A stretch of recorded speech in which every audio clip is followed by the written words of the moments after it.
श्रीमन्महागणाधिपतये नमः। श्री सरस्वती नमः।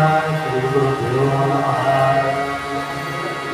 यदारम्भोदरमहन्ति सतां प्रत्युह सम्भवम् तदा आरम्भे दयालम्बं लम्बोदरपदाम्बुजम्। शारदा शारदा भोजवदना वदनाम्बुजे सर्वदा सर्वदास्माकं सन्निधिं सन्निधिं त्वया। नमस्तस्मै भगवते नारायणाय महात्मने कामक्रोधविहीनाय ऋषीणामन्तराय। गुरुर्ब्रह्मा गुरुर्विष्णु गुरुर्देवो महेश्वरः गुरुसाक्षात् परब्रह्म तस्मै श्री गुरवे नमः। नमोऽस्तुते व्यासविहारबुद्धे प्रह्लादायतपत्रनेत्र येन त्वया भारततैलपूर्णः प्रज्वालितो ज्ञानमयः प्रदीपः। जयांसा जनी जन्मनामार्थधाना जयानेन समासनार्थकेना जयांसामुखी सर्वदा नामस्मृति। नमस्कारः ब्रह्मचैतन्यमूर्ते शुकाशान्ति पूर्णवैराग्यशास्त्री वसिष्ठापरिज्ञानयोगेश्वरान्ते कविवारिका सारिका मान्यनिशा। नमस्कारः अनन्तापुरी पुण्यभूमि पवित्र जितेनानन्दो ज्ञानदानं सुभाषितम्। जया आचरिता महापुण्यरायिणी। नमस्कार सद्गुरु धर्मेश्वर कैलासराज शिवचन्द्रमौली मणीन्द्रमाभृगुटीधर कारुण्यसिन्धो भवदुःखहारी सुजनीर शम्भो मदकोटका। मूकं करोति वाचालं भङ्गुं लङ्घयते गिरिं। यत्कृपातमहं वन्दे परमानन्दमाधवम्। वसुदेवसुतं देवं कंसचाणूरमर्दनं देवकी परमानन्दं कृष्णं वन्दे जगद्गुरुम्। कृष्णाय वासुदेवाय हरे परमात्मने प्रणतक्लेशनाशाय गोविन्दाय नमो नमः। समचरणसरोजं सान्द्रनीलाम्बुजाभं जगन्निधपाणिं मण्डनं मण्डनाथं करुणदुरसिमाला कन्धरं कन्यनेत्रं सदैव भवनहासं विठ्ठलं चिन्तयामि। पुण्डरीकावरदे हरिविठ्ठल श्री ज्ञानदेव तुकाराम पंढरीनाथ भगवान की जय। माऊली ज्ञानेश्वर महाराज की जय। जगद्गुरु संत श्री तुकाराम महाराज की जय। सब संतन की जय। जय जय रघुवीर समर्थ।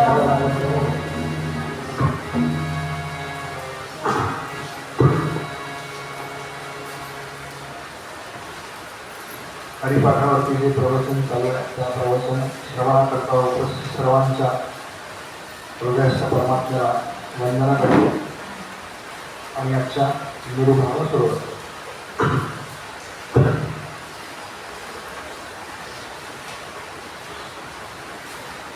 त्रिगुण असार, निर्गुण हे सार, सारा सार विचार हरिपाठ.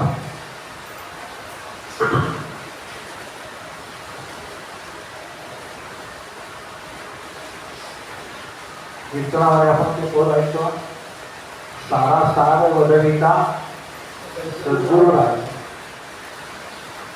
मंगल धाम जीवन नरहरी पाय. सार आणि असार यातलं असार बाजूला सारावं आणि सार तेवढं घ्यावं. आपण जीवनात तेच करत असतो. चांगलं काय सार, चांगलं, असार म्हणजे वाईट, त्याज्य. सगुण निर्गुण गुणाचे अवगुण हरिविण मन व्यर्थ झाला. अव्यक्त निराकार नाहीचा आकार, जेथोनी चराचर हरीसी भजे. जे काही आहे ते सगळं हरीच आहे, चराचर हरीसी भजे. ज्ञानदेवा ध्यानी रामकृष्ण म्हणून अनंत जन्मोनी पुण्य. अनंत या शब्दाची काय व्याख्या म्हणा, बोध म्हणा, व्युत्पत्ती म्हणा, विस्तार म्हणा, आपण पाहिला 2 दिवसापूर्वी नाही का. वेदांनाही नाही कळला अंत पार ज्याचा, असा तो. त्याच्या भेटी करता आता बघा पावसात आपल्याला इथून इथे यायचं तेवढी गडबड होते. छत्री काय, रेनकोट काय, तो रेनकोट भिजू नये म्हणून तो ठेवायला प्लास्टिकची पिशवी काय पाहिजे. हे काय म्हणून काल जो विषय आपला चालू होता ना, आपण देह तादात्म्यावरती असतो आणि स्वाभाविक पुढे 1.5 तास बसायचे नाही का. इथे आल्यानंतर 1.5 तास बसायचं. त्याच्यामुळे या सगळ्या गोष्टी आवश्यक आहेतच. पण या गोष्टी असताना त्या प्रत्येक वस्तूमध्ये परमात्मा भरलेला आहे. म्हणजे बघा, मी आता एखादा विचार करत होतो बघा, पाऊस पडतो ना, तर समजा एखादी रस्त्यावर उभी आहे, त्या गाडीलाही तो पाऊस तेवढाच भिजवतो आणि आपण भिजू नये म्हणून जो रेनकोट घालतो त्या रेनकोटलाही पाऊस तेवढाच भिजवतो. दोन्ही परमात्मा स्वरूपच आहे. बरं का, पडणारा पाऊस हे परमात्मा स्वरूप आहे आणि त्याच्यापासून वाचण्याकरता जे काही अंगात घातलंय किंवा छत्री धरली ती सुद्धा परमात्मा स्वरूपच आहे. हे जेव्हा आम्हाला पटायला लागेल, कळतं ना आपल्याला, हो बरोबर आहे तुम्ही सांगताय ते बरोबर आहे, दोन्ही परमात्मा स्वरूपच आहे. कारण हे सगळं चराचर परमात्म्यानं व्याप्त आहे. त्याच्याशिवाय दुसरं काहीही या जगामध्ये नाही. हे आपण अनेक वेळा ऐकले, पण हे जेव्हा पटायला लागेल आपल्याला तेव्हा आपण थोडे एक दोन पुढे जातो. मग असं पटता पटता पटता आम्हाला परमात्मा आणि ती वस्तू यातला भेद नाहीसा होऊन फक्त शिल्लक जे राहतं ते म्हणजे शुद्ध परमात्मा तत्व राहतं. हे जाणीव स्वरूप आहे. याची जाणीव होते, दिसत नाही. म्हणजे ती नेहमी काय, एखादा गाढव आला आता ऐकले आणि एखादा काय माणूस आला तर दोघे परमात्मा स्वरूप आहेत. म्हणून माणसाला चारा घालतो आपण किंवा घोडा आला काय, त्याला त्या पद्धतीनं जो देह त्यानं धारण केलेला आहे त्या पद्धतीनं ते गरजेचं आहे म्हणून ते दिलं जातं. पण समोर आलेला हा परमात्माच आहे. त्यात आपण नमस्काराबद्दल पाहिलं, जसं मी काल म्हणालो, परवा म्हणालो की नमस्कार हा काही व्यक्तीला नाही, त्याच्या ज्ञानाला आहे. त्याही पेक्षा पुढे जाऊन त्याच्या आतमध्ये जे परम तत्व आहे ना त्याला तो नमस्कार असतो. आपण काय म्हणतो नेहमी व्यवहारामध्ये, आपलं एखाद्याशी पटलं तर ठीक आहे, नाही पटलं तर काय करावं, नमस्कार करावा आणि तो नमस्कार करावा. हे जे आहे ना आपल्याकडे, ही जी शिकवण आहे आपल्याकडे, ही पुन्हा त्या तत्वालाच आहे. कारण तो तुझा हरिरूपच आहे. देव जसे त्यानं निर्माण केले तसे त्याला दानव निर्माण भाऊ आहेत ना म्हणे. विद्याने आणि तिची मुलं कश्यप ऋषींपासून हे सगळं. म्हणून त्याच्यापासून हे सगळं जेव्हा निर्माण झालेलं आहे, पण ते निर्माण होत असताना त्याच्यामध्ये भेद पाहिजे ना. सगळेजण जर एकसारखे दिसायला लागले तर ओळखता येईल का आपल्याला? बघा ना, चायनीज व्हिडिओ येतात ना, चायनीज किंवा जॅपनीज चेहरे, कळतं का आपल्याला हा वेगळा आहे तो वेगळा? त्यांना कळतं बरोबर त्या लोकांना. ते लहान मुलं असताना पाहिलं असताना कसं ओळखायचं. तसं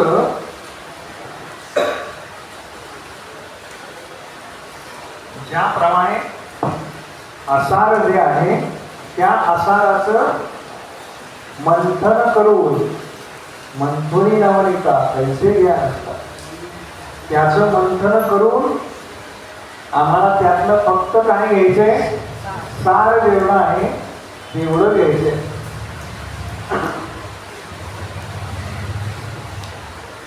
आणि तुम्ही सगळेजण, आपण सगळ्यांनी व्यवहारामध्ये जे उदाहरण पाहिलेलं आहे की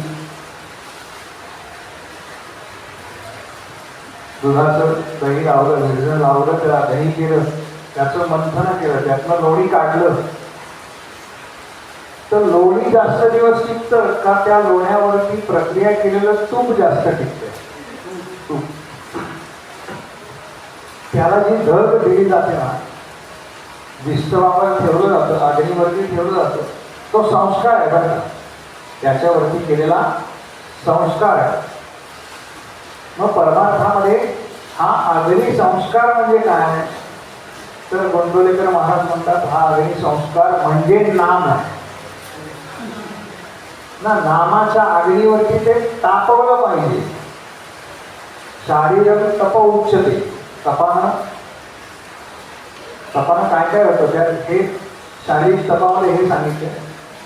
नामाच्या अग्नीवरती ते जे काही तत्व जाणून घ्यायचंय, आसारामधून जे आम्ही सार काढलंय, जे आम्हाला दीर्घकाळ टिकावं असं वाटतं, वास्तविक ते आहे दीर्घकाळ टिकणार, पण आम्हाला असं वाटतं ते नामाग्नीवरती तापवून घ्यायला लागतं.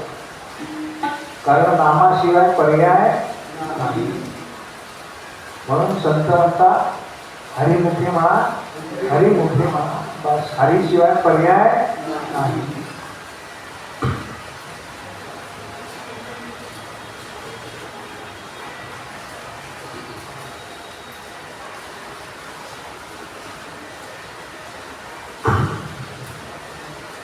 अव्यक्त निराकार नाहीचे आकार देखोनी चराचर हरीशी बसू.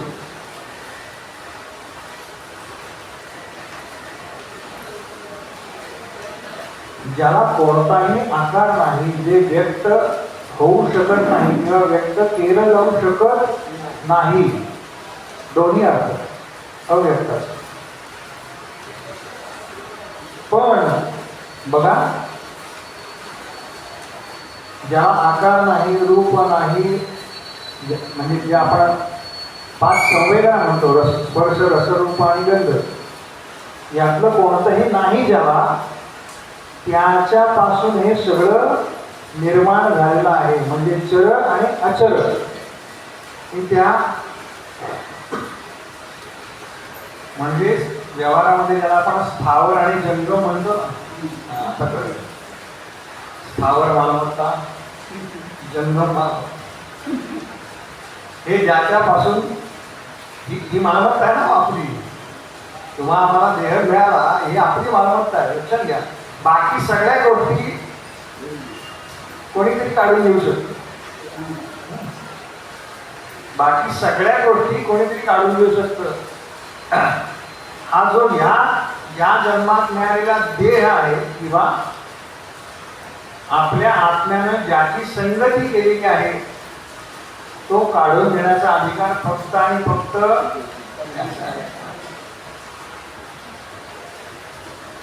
फार तर फार लोक अवयव काढून घेतात तर का त्याच्यात जात नाही. पण हा देह काढून घेण्याची ताकद किंवा क्षमता ज्यानं ते दिलंय, नीट लक्षात घ्या, ज्यानं तो देह दिलाय फक्त त्याच्या हातात आहे. आणि त्यानं कशा करता दिलाय तर या देहात म्हणजे मानव देहामध्ये फक्त अशी सोय आहे की ज्या देहामध्ये त्याची प्राप्ती करता येते. इतर कोणत्याही देहामध्ये ही सोय. आपण गजेंद्र मोक्षाची कथा ऐकतो किंवा राजा म्हणजे जडभरताची कथा आहे. अशा किती कथा आहे तो नाही, अजून एखाद दुसरी असेल. अशा अजून 10 कथा सांगता येतील आपल्याला की ज्यांना आपले पूर्वजन्म माहिती आहे? नाही सांगता. पूर्वजन्मीची साधना माहिती आहे? नाही सांगता. याचं कारण या जन्मामध्ये केलेली जी साधना आहे ना ती साधना बरोबर येते. असं म्हणतात कर्मानुगो गच्छति जीव एकः. आपण ऐकलंय काय काय बरोबर येते. आधीच्या सगळ्याकडे जायला होतं. मग आपली कर्म बरोबर येतात. मग ती दोन्ही प्रकारची असतात, चांगली आणि वाईट. अशी चांगली कर्म एकत्र करत करत करत करत एक दिवस आम्हाला त्या परमात्म्यापर्यंत पोहोचायचे. आणि त्या परमात्म्यापर्यंत पोहोचण्याचे एकमेव साधन संत सांगतात ते म्हणजे नाम आहे. दुसऱ्या कोणत्याही साधनाने हे शक्य होणार नाही. मग उपासना मार्ग भिन्न असतील बरं का. उपासना मार्गामध्ये गडबड करायची नाही. म्हणजे आम्ही अमुक संप्रदायाचे मग आमचा उपासना मार्ग वेगळा, त्यातही नाम आहेच ना. कारण निर्गुणाची उपासना किती अवघड आहे हे जे करतात त्यांना माहिती. त्यापेक्षा आमचं आपलं नाम बरं सोपं आहे ना, नाही का. ते नाम सोपे राम कृष्ण गोविंद काय. म्हणून शंकराचार्य म्हणाले ना बाकी काही करू नका, भज गोविंदम भज गोविंदम भज गोविंदम मूढमते. आपण काय करतो, आपण म्हणजे आपण नाही पण एकूण तर्कवादी. त्यांना पहिला प्रश्न पडतो यानं काय होणार आहे. म्हणून शंकराचार्य सांगितलं बाकी काही नको, मूढमते.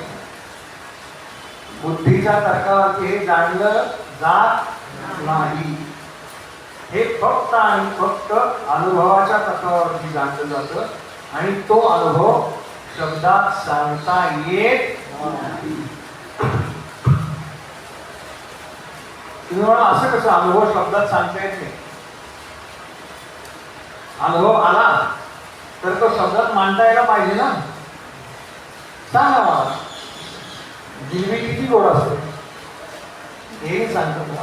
पानभर वर्णन केलं, हा जिलबीचं वर्णन पानभर केलं, याच्यापेक्षा एक जिलबीचा छोटा तुकडा हातावरती दिला आणि तो खायला सांगितला. पानभर जे घेणार आहे त्यानं कळेल का त्या छोट्याशा तुकडा खाल्ल्यानंतर कळेल. तो तुकडा खाल्ल्यानंतर कळेल पण ते सांगता येणार नाही. तसंच आहे हे जर व्यवहारातलं आहे तर परमार्थात तर किती आवड आहे नाही का. म्हणून माऊली म्हणतात की बाकी काही करू नका, तुम्ही त्यातलं जे सार आहे ना त्याची निवड करा. एकदा तुम्ही चांगल्याची निवड केली की असं आपल्याकडे सत्य संकल्पाचा दाता परमेश्वर की मग तो काळजीवान. फक्त तुम्ही एकदा त्याची कास धरली पाहिजे, आम्हाला नेमकं काय हवंय.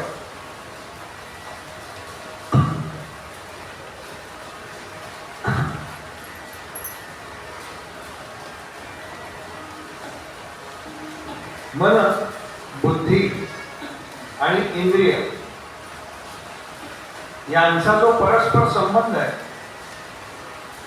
त्या संबंधाशिवाय कोणत्याही पदार्थाचं ज्ञान होत नाही असं व्यवहारामध्ये आहे ना. म्हणून पहिल्यांदा मनात तो विचार होतो आपण परापश्चिंती मध्यम आणि वैखरी, जसं मी सांगितलं की परेमध्ये पहिल्यांदा ती स्पंदना काय व्हावं, मग ती वर वर वर एक आपण बोलतो. तसं आपल्याला गावाला जायचंय, तर गावाला आपण कधी जातो, प्रत्यक्ष प्रवास सुरू करण्यापूर्वी आपण तिथे पोहोचलो असतो. बॅग भरायला घेतली, ज्यांचं माहेर पुण्याबाहेर आहे त्यांना कळेल मला काय सांगायचं. बॅग भरायला घेतली की आपण तिथे पोहोचलेलो असतो. मग तिथे पोहोचतो ते कशाने पोहोचतो, मनाने, बरोबर नाही. त्यांचं बाहेर मला माहिती आहे म्हणून.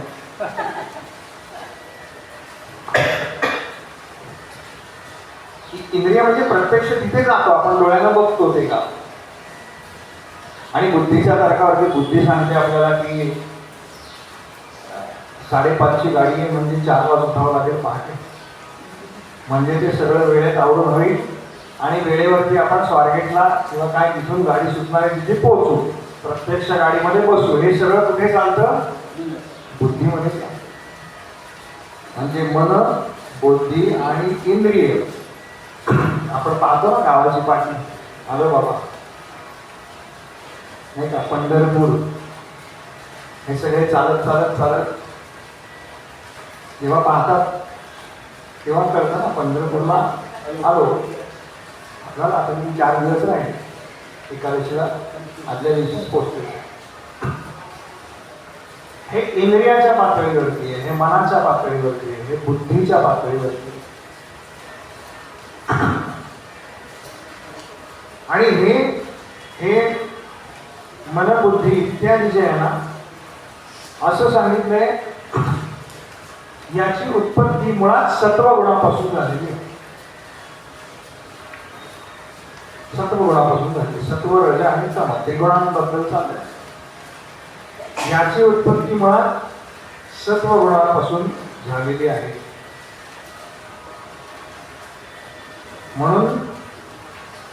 म्हणून ते झाले प्रकाशक ना. ज्याच्यापासून आपल्याला दिसतं ते कशामुळे दिसतं, प्रकाशामुळे दिसतं ना. अंधारात दिसेल का आपल्याला, नाही. वस्तू असते ना, वस्तू असते पण त्याच्यावरती प्रकाश पडला की त्याच्यामुळे आपल्याला दिसतं. म्हणून यांना म्हणतात प्रकाशक. ते आहेत विषयांचे प्रकाशक. त्याला शब्द वापरलाय कारण ते विषय दाखवतात ना, वस्तू दाखवतात. हे घड्याळ आहे, हे कशामुळे कळतं मला, तर मी कधीतरी लहानपणी शाळेत घड्याळ शिकलेलो असतो, घरामध्ये पाहिलेलं असतं. रात्री 2 वाजता आपण उठलो समजा, आपल्याला जाग आली, दिसतं का घड्याळ, आपल्याला माहिती ना कुठे लावलं भिंतीवरती आपल्या घरात. मग प्रकाशाच्या अभावामुळे ते आपल्याला दिसत नाही. तसं हे जे मन, बुद्धी आणि इंद्रिय आहे हे मुळात एखादी वस्तू दर्शवतात, म्हणून त्याला प्रकाशक असं म्हटलेलं.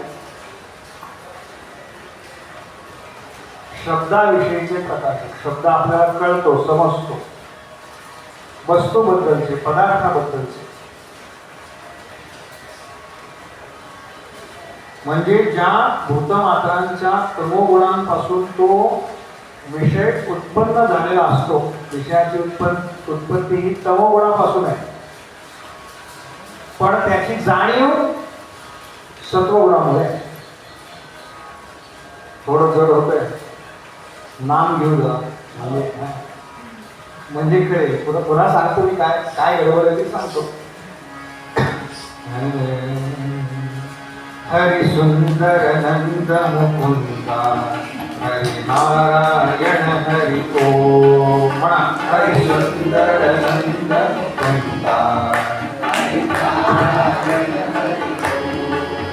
हरि सुंदर नंद मुकुंदा हरि नारायण हरि ओम हरि सुंदर नंद मुकुंदा हरि नारायण हरि ओम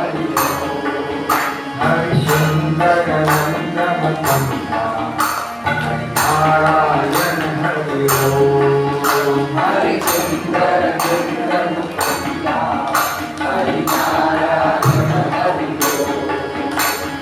सुंदर नंद मुकुंदा हरि नारायण हरि ओम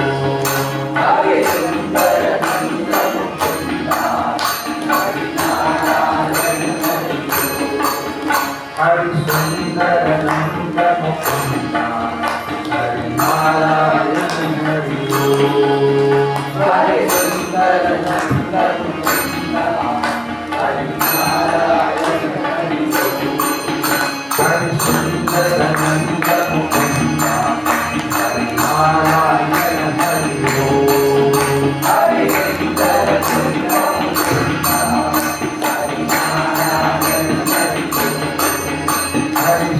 सुंदर नंद मुकुंदा हरि नारायण हरि ओम हरि सुंदर नंद मुकुंदा हरि नारायण हरि ओम हरि सुंदर नंद मुकुंदा हरि नारायण हरि ओम हरि सुंदर नंद मुकुंदा हरि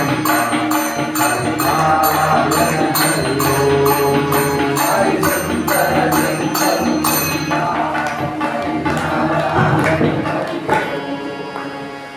गोपाल कृष्ण भगवान की जय गोपाल कृष्ण भगवान की जय गोपाल कृष्ण भगवान की जय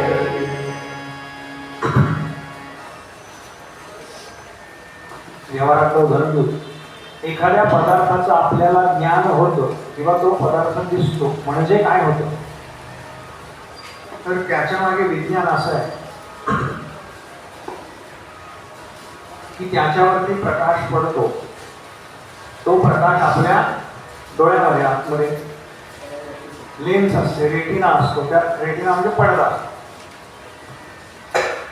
त्याच्यावरती आपली गुगलमध्ये लेन्स आहे वेगळी ज्यावेळेला ते कॅटरॅक्टचं ऑपरेशन होतं बघा त्यावेळेला हल्ली लेन्स बसवतात ना म्हणजे नंबर पण नाही चष्मा वापरायची गरज नाही तिथे लेन्स बसवतात म्हणजे ते आपली फोकल लेंथ असते आतमध्ये फोकल लेंथ ऍडजस्ट केली जाते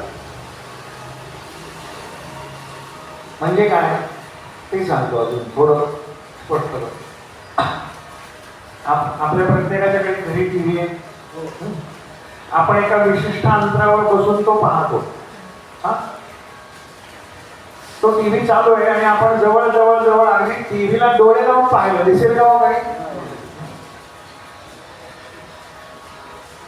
मग चालूच आहे ना आधी दिसत होता आणि काहीतरी समजा सिरियल लावले जवळ जवळ जवळ जाऊ एका विशिष्ट अंतरानंतर त्याच्यावरचं जे चित्र आहे ते आपल्याला दिसत नाही याचं कारण आपल्या डोळ्याच्या आतमध्ये असलेली जी लेन्स आहे ती त्या चित्र आपल्या डोळ्याच्या आतमध्ये जो पडदा आहे त्याच्यावरती जी त्या चित्राची प्रतिमा उमटते त्याला ऍडजस्ट होऊ शकत नाही आणि आपल्या डोळ्याच्या पडद्यावरती ते चित्र उलट दिसतं मग ते उलट असलेलं चित्र पुन्हा बाहेर फेकलं जातं ते आपल्या ज्याला आपण बुबुळ म्हणतो त्याच्यावरती पुन्हा आतमधून धडकतं ते प्रकाश किरण धडकतात आणि आपल्याला प्रतिमा सुलटी दिसते माऊली म्हणतात सद्गुरु घरी दृष्टी सुलटी माऊलींचं शब्द म्हणजे सध्या आहे ती आपली कशी आहे उलटी आहे आपण बाहेर पाहतोय ना सद्गुरु सांगतात बाहेर काही नाही जे काय आहे ते आत आहे अहमेवा समेवा नान्य यत् सत् सत्परम पश्चादहम यदेतच्च गुरु शिष्येत सोस्मयम् आत आहे जे काही आहे ना ते आतमध्ये आहे बाहेर नाही. हा बोल सद्गुरू बोलून देतात. म्हणून माऊली म्हणाल्या सद्गुरू परी दृष्टी सुरट. आता ती दिसते आपल्याला.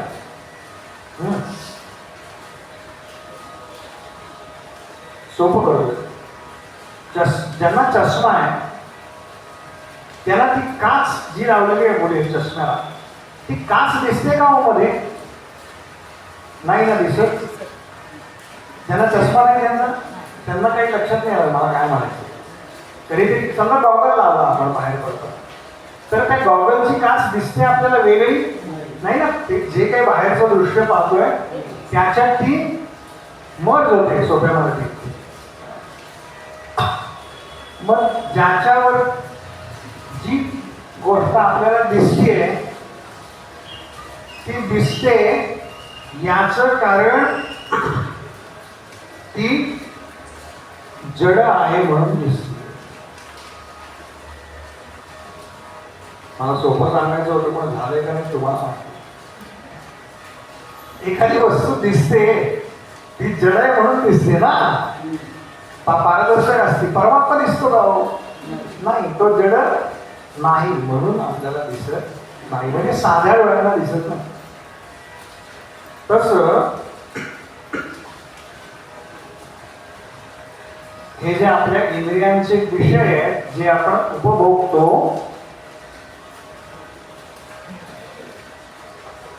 संत सांगतात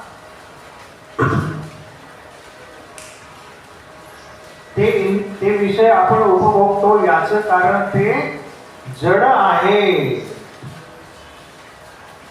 आणि जे जड आहे त्याचा उपभोग हा काही काळ आपल्याला सुख झालं असा भास देतो. आणि बर असं आहे त्या इंद्रियांचं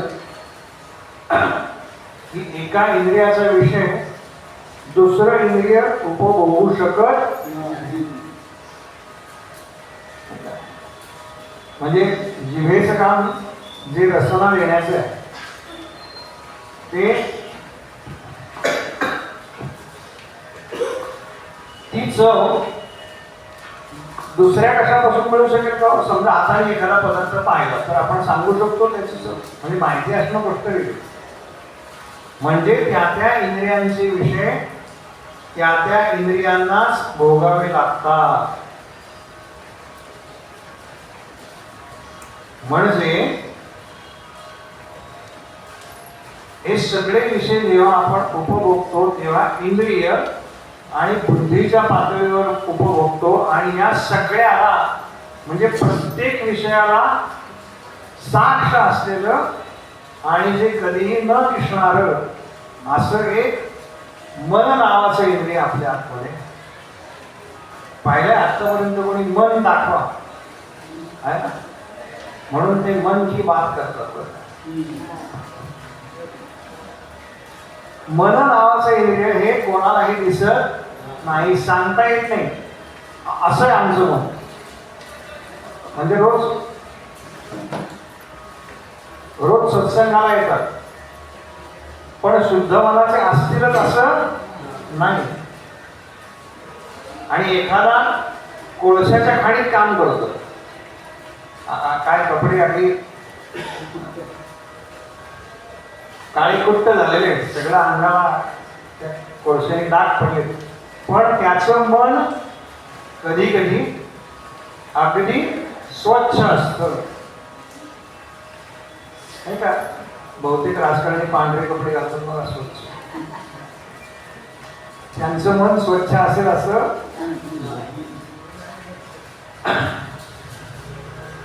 याचं कारण मन हे असं आहे की मन कोणत्याही इंद्रियाशिवाय विषयांचा उपभोग घेऊ शकतं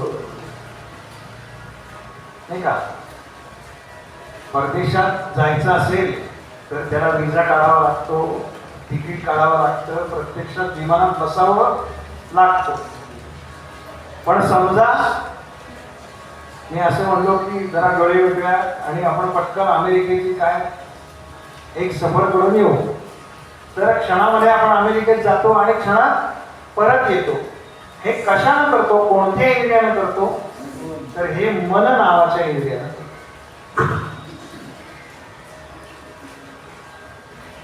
आणि हे मन जड नसल्यामुळे, बाकीचे पदार्थ दिसतात ना, वस्तू दिसतात,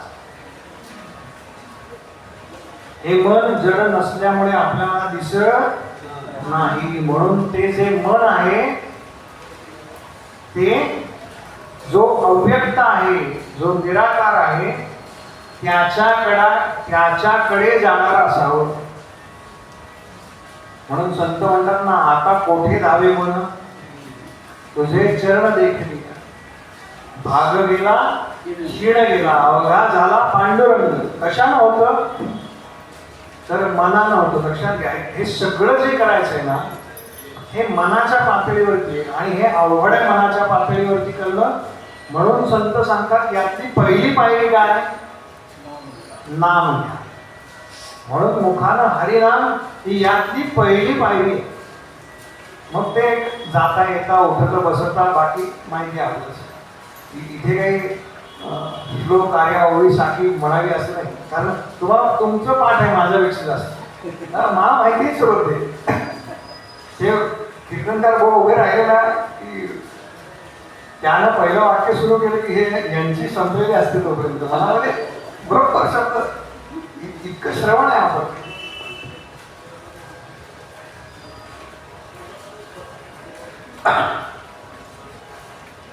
असा हा परमात्मा अव्यक्त आहे, कारण तो जड नाही. मग तो कसा आहे, तर तो ज्ञान स्वरूप आहे. म्हणून माऊली ज्ञानेश्वरी मध्ये म्हणतात, जो आपणतेची आपण पया,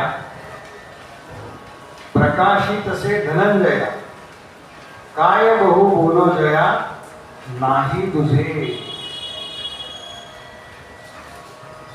प्रकाशाला वेगळी कशाची उपमा द्यावी लागतो, सांगता येईल आपल्याला.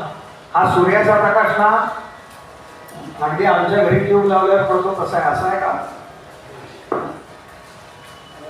नाही तसा. हा परमात्मा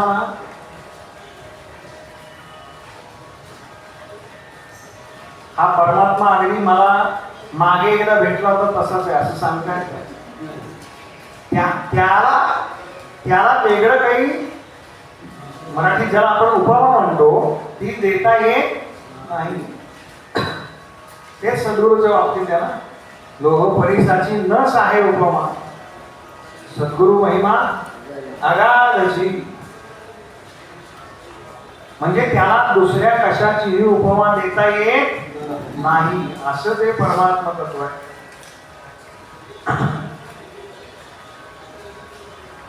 म्हणजे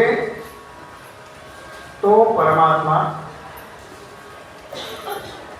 इंद्रियजन्य विषय नाही. म्हणून माऊली ज्ञानेश्वरीच्या सुरुवातीला तो कसा आहे हे सांगतात. ओम नमो ज्याद्या वेद प्रतिपाद्या, जय जय स्वसंवेद्या. हा शब्द आपल्याला महत्वाचा.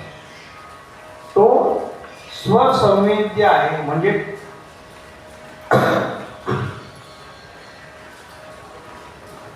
तो आहे आणि तो जाणून घेण्याकरता कशाची गरज आहे, तर त्याचीच गरज आहे. स्वसंवेद्य ना, स्वतः शब्द जर फोडायचा म्हटला तर स्वतःहून स्वतःला समजणे, स्वसंवेद्य, किंवा स्वतःला स्वतःची संवेदना होते. समजणे म्हणजे संवेदना, कळणे, मी कोण हे कळणं म्हणजे स्वसंवेद्यपणा. पण तो मी कोण हे कळण्याकरता कोणाची गरज आहे, तर त्या मीची गरज आहे. तो मी म्हणजे कोण, तर तो मी म्हणजे दुसरा तिसरा कोणी नाही, तो मी म्हणजे साक्षात परमात्मा आहे. हे तत्व आहे.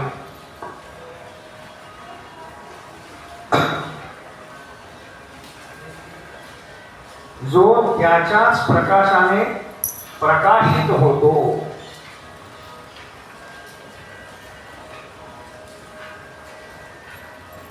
असा जो आहे आणि जो परमात्मा इतर कोणत्याही प्रमाणानं प्रमाणित करता येत नाही. किती अवघड होत जातो बघा वेदांत. पहिले 3-4 दिवस जरा बरं वाटतं, नंतर काय चाललंय एक एक एक एक एक एक एक एक. ही हरिपाठ म्हणजे वेदांतच आहे बरं का. तो मी म्हणू ना की अभंग सोपे असतील, अभंग पाठ असतील, पण तो समजून घ्यायचा म्हटलं तर काय करावं लागतं, तर एवढं सगळं करावं लागतं. आणि तो समजून घेऊन कधीतरी आपल्या डोक्यात येईल ना, हे ऐकलंय बाबा कुठेतरी, बस हे ऐकलंय कुठेतरी. हे जेव्हा आपल्याला होतं तेव्हा ते ज्याच्याबद्दल ऐकलंय ते जाणून घेण्याची उत्सुकता आपल्यामध्ये निर्माण होते,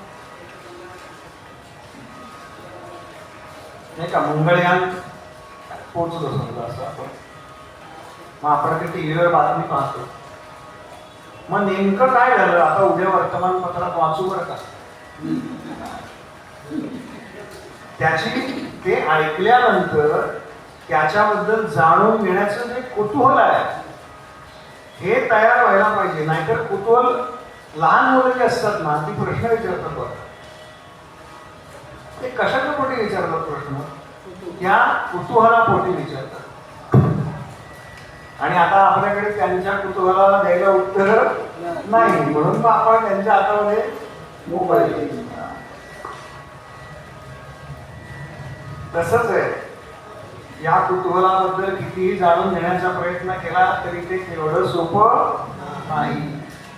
बरं, हे इंटरनेटवर उपलब्ध नाही, हे ग्रंथांच्या अभ्यासाशिवाय होत नाही. आणि यात जर नशीब चांगला असेल तर सद्गुरू सहवास.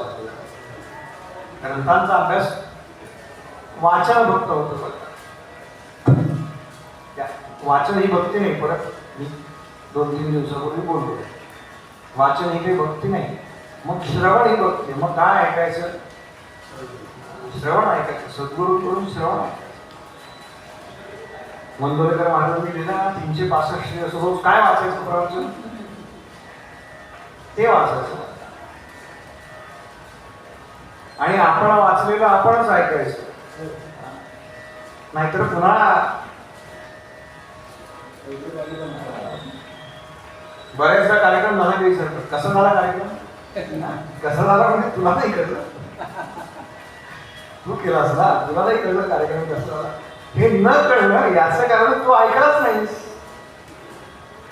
हे कळणं जे आहे ना, हे कळणं कुठे बाहेर नाहीये बघा. परत तेच, हे कळणं सुद्धा आपल्या आतमध्ये आहे. जसं परमात्मा आतमध्ये आहे तसं त्याची जी जाणीव स्वरूप आहे ती सुद्धा आपल्या आतमध्येच आहे.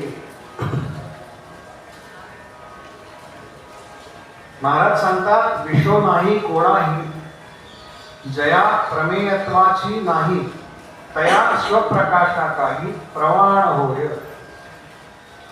प्रमेय परिच्छेदे प्रमाणत्व नांदे, ती काय स्वतः सिद्धे वस्तूच्या ठाई.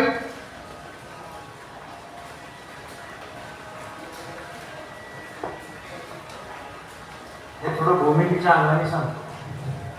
आपण सगळ्यांनी ए काय अ बरोबर ब, अ ची किंमत आणि ब ची किंमत नाही का, क ची किंमत काढा, असे प्रश्न असतात ना. काय बीजगणितच असतं. भूमिती नाही. भूमिती म्हणजे त्रिकोण, चौकोन. आपण म्हणतो ना बऱ्याच वेळा याचं वाटोळं होऊ दे, तर वाटोळं म्हणजे गोल, ते भूमिती. A is equal to B, B is equal to C, therefore A is equal to C. हे जसं प्रमेयानं सिद्ध करता येत तसं परमात्म तत्व प्रमेयानं सिद्ध करता येत नाही. याचं कारण पुन्हा जो मगाशी मी सांगितलं तो अनुभवाचा विषय आहे. त्याच्याबद्दल कितीही सांगितलं तरी तो अनुभव येत नाही. अनुभव हा ज्याचा त्यानंच घ्यायचा असतो. आणि बऱ्याच जणांची गुडघ्याचे ऑपरेशन होतं. ते ऑपरेशन झाल्यानंतर आपण भेटायला जातो, आपण विचारतो काय कसं वाटतंय, तो म्हणतो आता बरं वाटतंय. आता जे बरं वाटतंय हे नीट आहे. आता जे बरं वाटतंय ते तो आधी जे दुःखद होतं त्याच्या अनुभवावरती सांगतो. आपल्याला वाटतं का त्याला बघून बरं वाटतं, कारण तो त्याचा अनुभव आहे. पुन्हा अनुभवजन्य ज्या वस्तू आहेत ना, हा अनुभव प्रत्यक्ष आल्याशिवाय कळत नाही. तसं ते परमात्मा स्वरूपाचं आहे. त्याचा प्रत्यक्ष अनुभव आल्याशिवाय कळत नाही. तो अनुभव कशाला येईल? संत सांगतात तो अनुभव नामाने येतो. म्हणून माऊली म्हणाल्या हरिमुखी म्हणा, हरिमुखी म्हणा.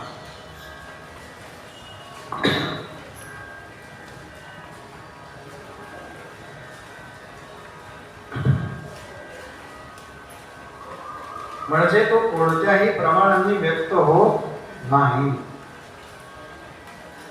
म्हणून त्याला अव्यक्त असं म्हणते. अव्यक्त निराकार नाही ज्या आकार हे चाललंय बरं का, अव्यक्तावरती चाललंय सगळं. तो व्यक्त करता येत नाही, तो सांगता येत नाही, तो दाखवता येत नाही, असं झालं होतं. पण म्हणजे नेमकं झालं होतं काय हे आपण जडाबद्दल सांगू शकतो, चैतन्याबद्दल सांगू शकत. हार्ट अटॅक येतो बघा, हार्ट अटॅक आल्यानंतर ती कळ येते छातीवर. मला काही अनुभव नाही, मी आपला ऐकलं. ती कळ ज्याला येते त्यालाच तो अनुभव आहे ना. किंवा काही जण म्हणतात ना अमुक अमुक पार वर हात टेकून आले होता, हा शब्द बरोबर आपण ऐकतो. मग वर हात टेकले त्याचे तेव्हा त्याला आलेला जो अनुभव आहे तो सांगू शकतो का शब्दाला? नाही सांगू. याचं कारण ते जरी अनुभवजन्य असलं तरी सांगता येत नाही, कारण ते जड स्वरूपातलं नाही. म्हणून ते कोणत्याही प्रमाणाने व्यक्त होत नाही, म्हणून त्याला अव्यक्त म्हणतात. आणि म्हणूनच ते निराकार आहे.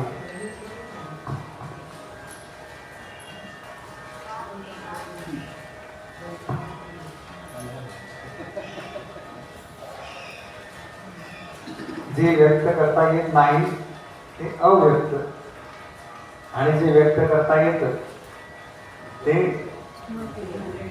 ते व्यक्त. काय व्यक्त कर पटकन काय आहे ते.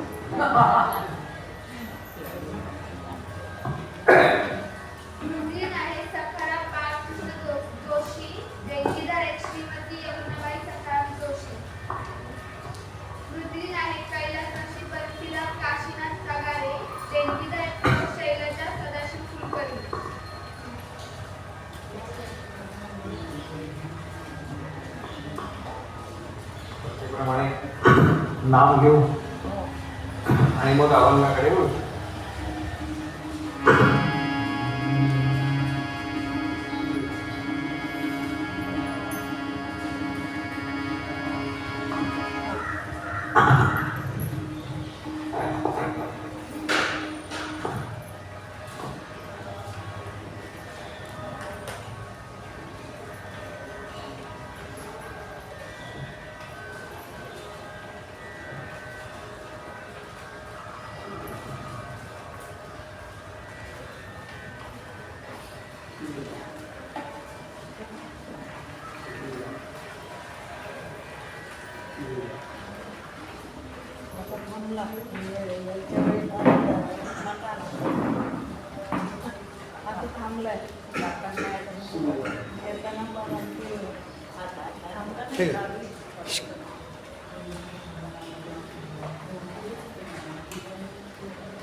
दैवत माझे श्रीरामा तू दैवत माझे ओठावरती सतत राहू दे ओठावरती सतत राहू दे तुझेच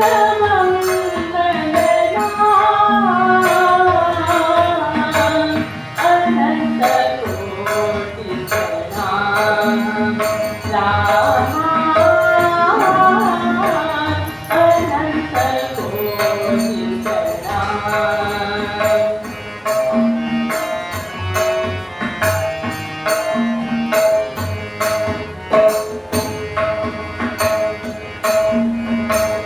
कधी तुलावट हासरताची कधी वेदना करुण रसाची कधी तुलावट हासरताची कधी वेदना करुण रसाची सुगुण रायाची समधयाची सुगुण रायाची समधयाची तारक मेरा अनंत कोटी प्रणाम रामा अनंत कोटी प्रणाम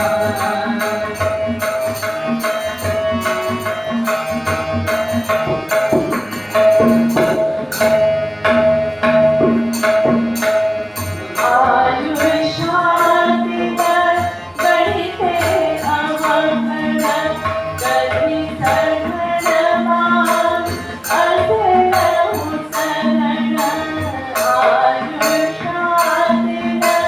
गणिते अवघड कधी चढणवान असेल उसरण पाप शिरीचा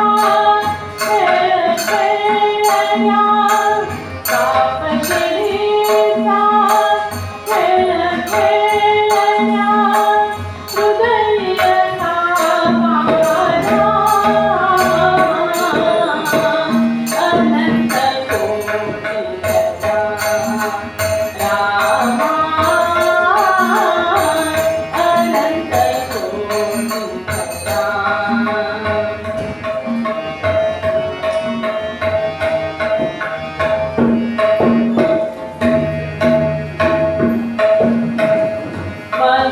मनोरथांचे उंच मनोरे उन्मळून जरी करती सारे मनोरथांचे उंच मनोरे उन्मळून जरी करती सारे हित प्रज्ञता अंगी येते चित्त प्रज्ञता अंगी येते स्मरता श्री रघुराम अनंत कोटी प्रणाम रामा अनंत कोटी प्रणाम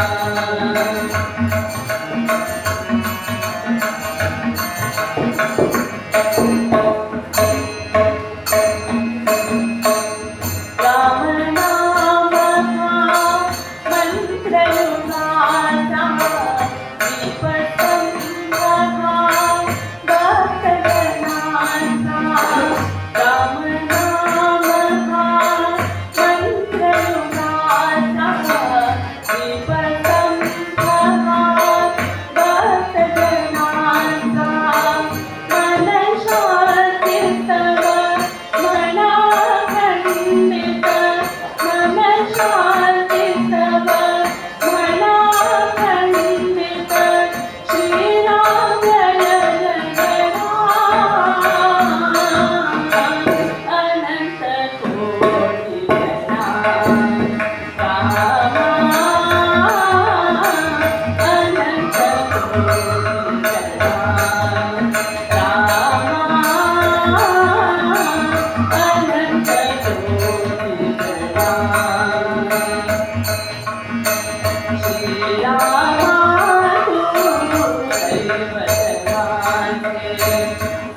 रामा तू दैवत माझे ओठावरती सतत राहू दे ओठावरती सतत राहू दे तुझेच मंगल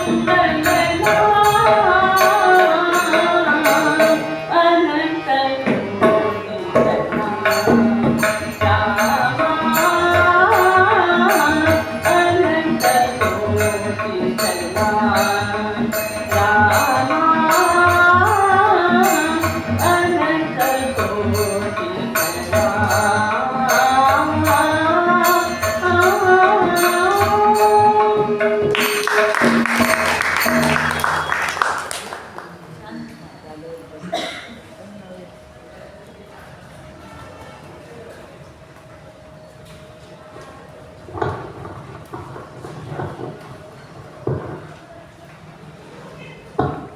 गोपाल कृष्ण भगवान की जय गोपाल कृष्ण भगवान की जय गोपाल कृष्ण भगवान की जय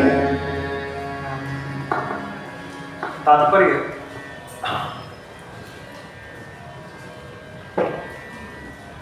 ते परमात्मा तत्व कोणत्याही प्रमाणाने व्यक्त होत नाही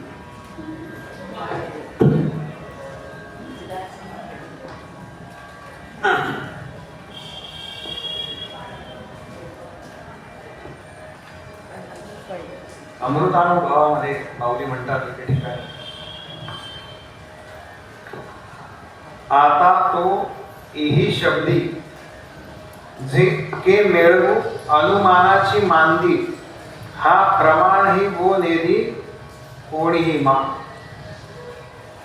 म्हणजे हा अनुमानाने किंवा कोणत्याही प्रमाणाने जाणून घेता येत नाही सांगता येत नाही म्हणून याला अव्यक्त असं म्हणतात अव्यक्त चाललंय अव्यक्त व्यक्त करण्याकरता किती खर्च करावा लागतो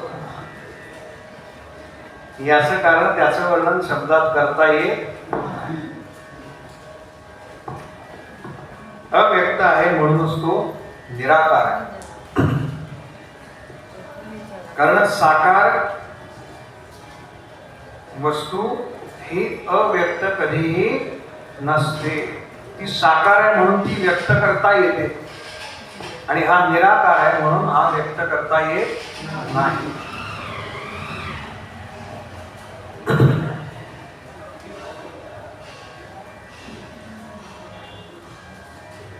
आकार हा दृश्य स्वरूप झाला आणि जे जे दृश्य स्वरूप आहे ते जड आहे पण परमात्मा जड नाही दृश्य नाही तो फक्त द्रष्टा आणि साक्षी असा सांगितलेला आहे ते परमात्म्याचं स्वरूप आहे तो द्रष्टा आहे आणि साक्षी आहे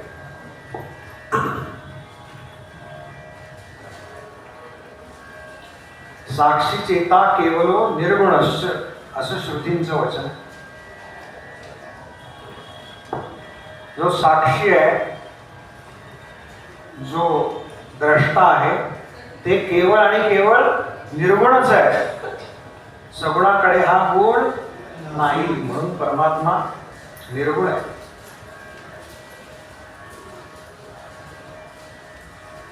म्हणून ज्याच्यापासून या चराचराची उत्पत्ती झालेली आहे त्या हरीचं भजन करा किंवा तो हरी किंवा तोच हरी भजनाच्या योग्य आहे म्हणून हरिमुखे म्हणा बाकी काही म्हणण्यापेक्षा माऊली म्हणाल्या हरीचं नाम सदा मुखामध्ये ठेवा भगवंत हेच गीतेमध्ये सांगतात अहम सर्वस्य प्रभो मत्तः सर्व प्रवर्तते इति मत्वा भजन्ते मां बुधा भाव समन्विताः ज्ञाता या रूपानं भगवंता जाणून जो भजन करीत असतो किंवा भजन करीत राहा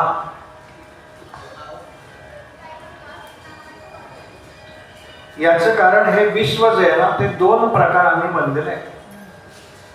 एक आहे चर आणि दुसरा आहे अचर. चराचर विश्व म्हणतो ना, चराचर हा शब्द चर आणि अचर असा एकत्र केला की चराचर होतं. आणि या सर्वांची उत्पत्ती त्या ईश्वरापासून, त्या तत्वापासून, त्या हरीपासून, तुम्ही नाव त्याला काही द्या, त्याच्यापासून झालेली आहे. या परमात्मा तत्वापासूनच सर्व भूत मात्र उत्पन्न होतात.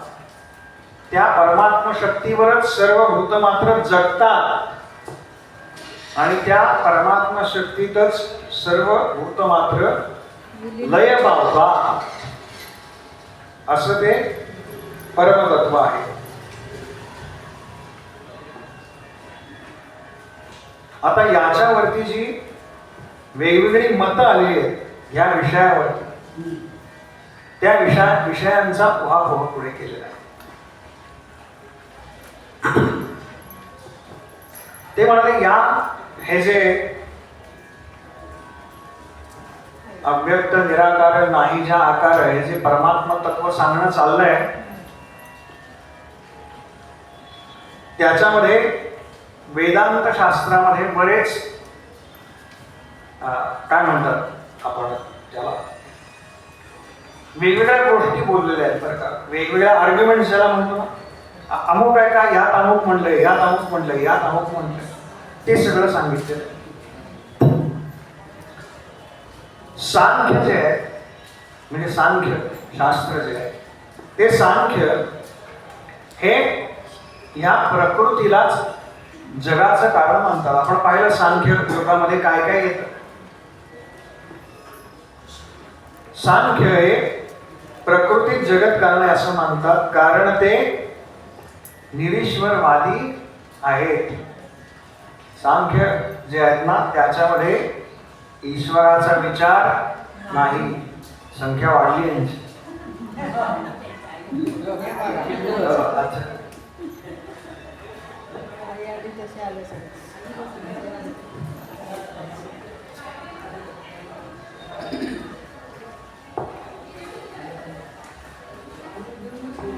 न्यायशास्त्र जे आहे, न्यायिक त्याला म्हटलेलं आहे, ते जरी ईश्वर मानत असले तरी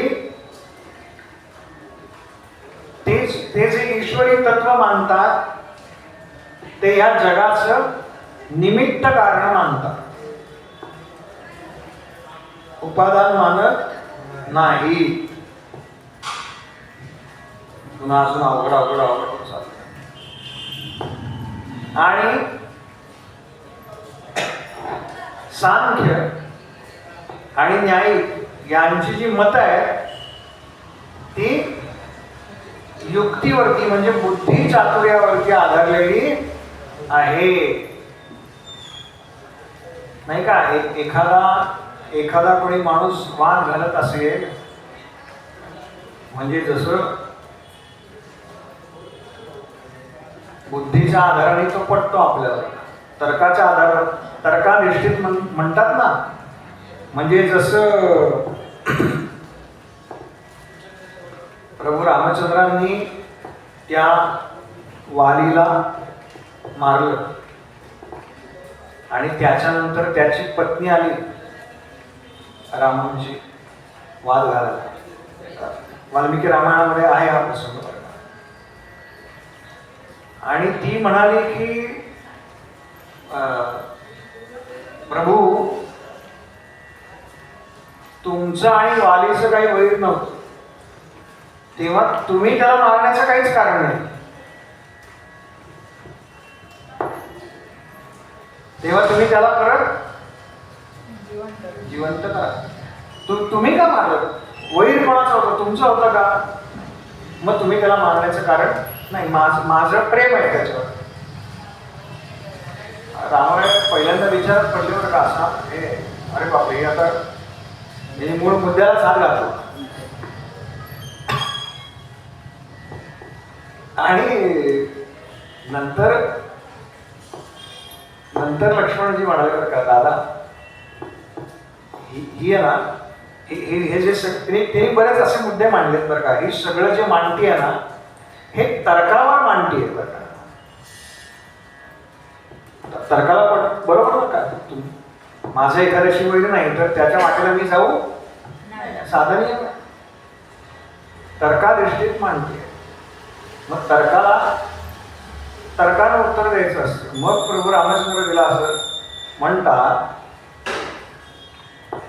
की तुझं जर त्याच्यावरती प्रेम होतं, त्याच्यावरती म्हणजे त्याच्या देहावरती, तर तो देह इथेच पडला. आणि तू जर म्हणशील की माझं त्याच्या आत्म्यावरती प्रेम होतं, तर आत्मा कुठेही जात नाही किंवा कुठेही येत नाही. तो सगळीकडे कायम सदा सम आहे. देहावर होतं तर देह इथेच आहे, आणि आत्म्यावर होतं असं जर तू म्हणालीस तर्कावरती आधारित, तर आत्मा काही आत गेला बाहेर आला असं नसतं. तो कायम सगळीकडे असतो. आणि मग रामांनी त्याच्यावरती ते सगळं मांडलंय आणि मग तिला पुढे सांगितले की तो कसा चुकीचा वागला आणि कशा पद्धतीनं आपल्या भावाच्या पत्नीकडे कशा पद्धतीनं पाहिलं पाहिजे, हे सगळं प्रभू रामचंद्रांनी सांगितलंय. आणि म्हणून मी त्याला मारलं, असा पुढे युक्तिवाद करतात. म्हणून न्यायिक जे सांगितलंय, न्याय आणि सांख्य हे अशा पद्धतीनं युक्तिवाद किंवा तर्कवाद करत असल्यामुळे सामान्य बुद्धीच्या लोकांना ते खरं वाटणं हे स्वाभाविक आहे. आणि त्याकरता त्याचं निराकरण करणं गरजेचं आहे. म्हणून आणि सांख्यशास्त्र काय आहे, सांख्य काय म्हणतात, हे सगळं सांगितलं.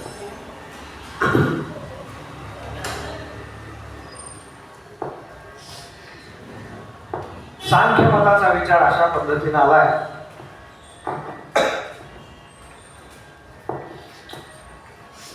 की ज्या अर्थी जगातल्या घटपटादी सर्व वस्तू हे सुख किंवा दुःख यानं व्याप्त आहे, ज्याप्रमाणे जगातल्या सर्व वस्तू सुख किंवा दुःख यानं व्याप्त आहेत, त्या अर्थी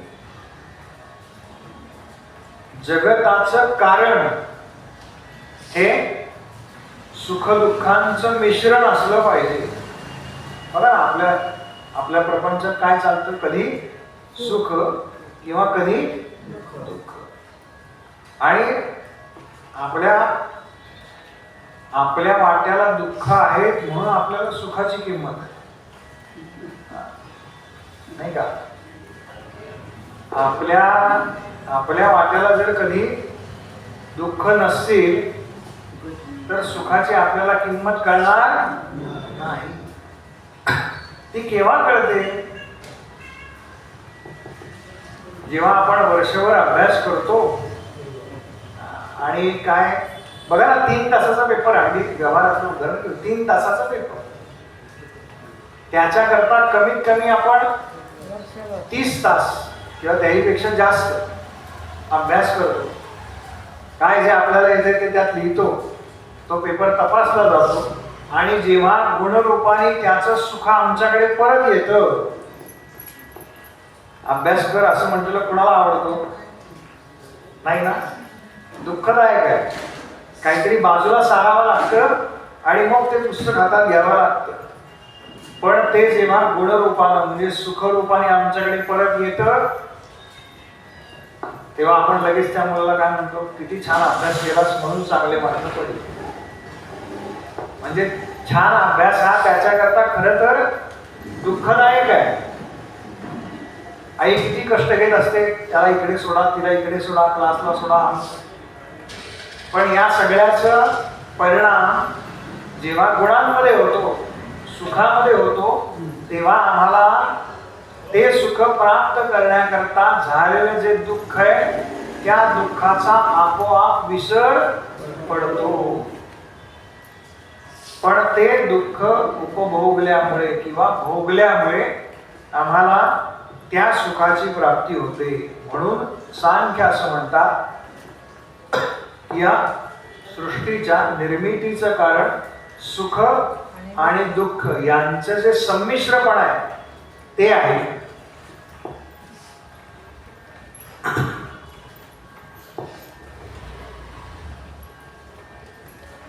आणि अर्थातच त्याच्यामध्ये प्रधान म्हणजे प्रकृती, आणि ती प्रकृतीच आपोआप जगत रूपानं प्रगट होते असं सांख्यांचं मत आहे बरं का. पण लक्षात घ्या, कोणत्याही वस्तूच्या प्रगटीकरणाकरता त्याच्यामध्ये केवळ ती वस्तू असून चालत नाही, त्याच्यामध्ये चैतन्य लागतं, नाही का. म्हणून आपण म्हणतो ना ब्रह्मचैतन्य,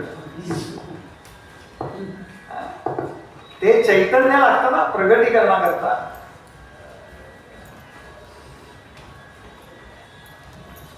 म्हणून सांख्यांचं हे मत बरोबर नाही, कारण अचेतन वस्तू चैतन्याशिवाय प्रगट होऊ शकत नाही. आपण रोज सकाळी प्रगट होतो की नाही? कशामुळे? आपल्या आतमध्ये असलेल्या चैतन्यामुळे. ते चैतन्य जेव्हा प्रगट व्हायचं थांबतं तेव्हा काय होतं? तेव्हा घरासमोर गर्दी होते अर्ध्या तासात, आणि ते मग म्हणतात की आता राम म्हणा.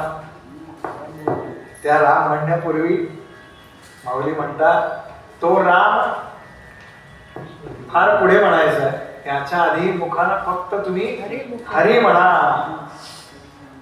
कारण तो हरीच तुम्हाला तारणारा आहे. कसा तारणारा आहे? तर जे सांख्य सांगतात त्याच्या पुढे न्यायिक काय सांगतात, न्यायशास्त्र काय सांगतं, हे आपण बरोबर उद्या संध्याकाळी अजून सांख्यांचं व्हायचं आहे बरं का. थोडंसंच सांगितलं, अगदी एक 3-4 ओळी ज्या आहेत त्या थोड्याशा सांगितल्या आहेत. उद्या बरोबर 6 वाजता पाहू.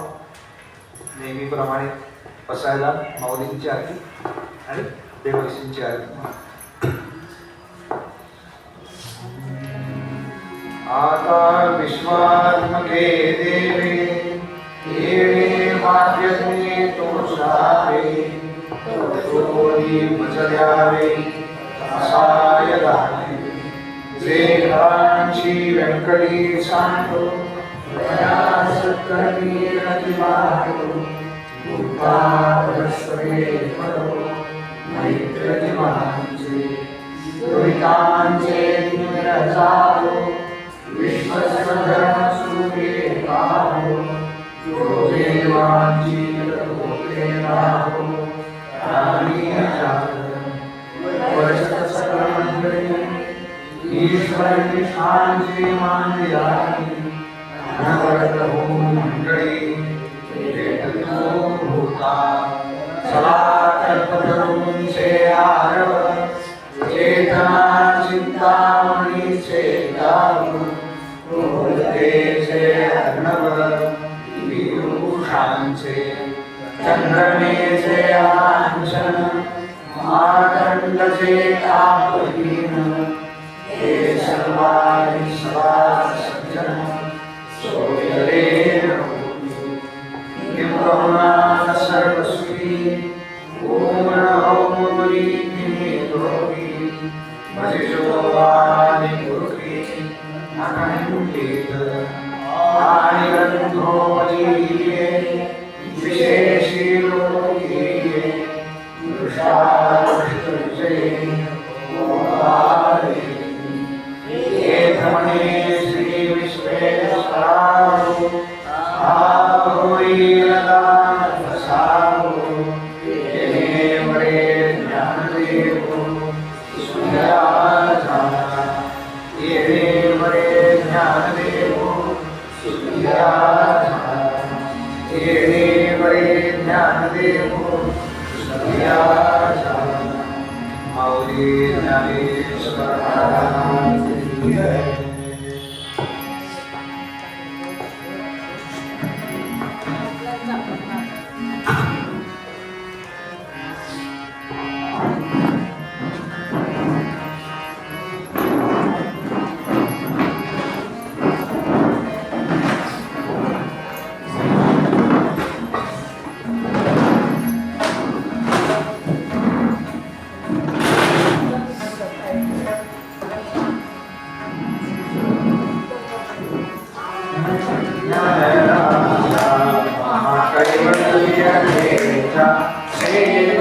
साधु संत वेद नामांता आरती जन राजा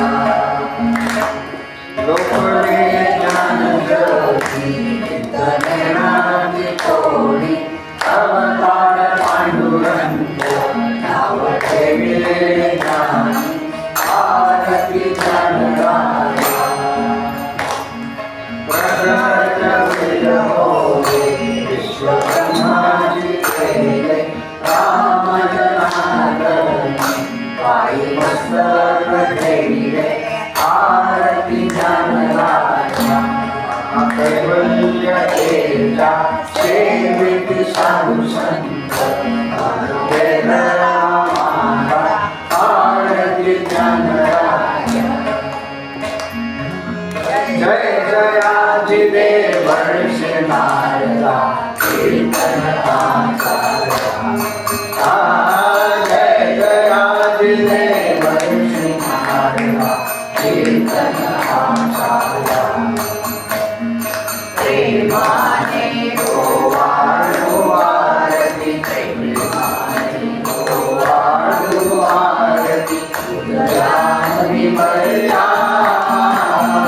जय जयाजी देव वर्ष नारदा कीर्तन आचार्या जय जयाजी देव वर्ष नारदा कीर्तन आचार्या व्यासानी तुझे चरण धरिले कृष्ण कथा गाली दासी पाठविले भगवन गुण संकीर्तन करुणी भगवन गुण संकीर्तन करुणी सारी जगताया जय जयाजी देव कीर्तन आचार्या जय जयाजी देव कीर्तन आचार्या तव वचना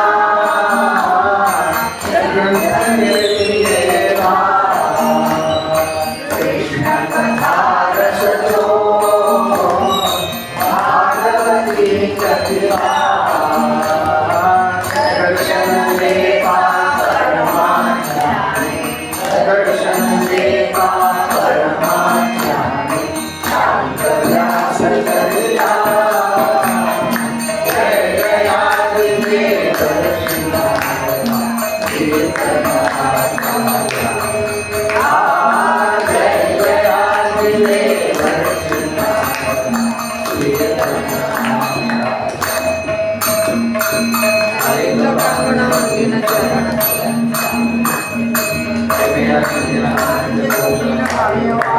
तमेव बाबा तमेव तमेव विद्यालयं तमेव सर्वं तायेन वाचा मनसेन करोमि यज्ञं सर्वं परस्मै अच्युतेश्वरं नारायणं कृष्णं श्रीधरं माधवं गोपिकावल्लभं जानकीकाननं हरे राम राम राम हरे हरे हरे कृष्ण कृष्ण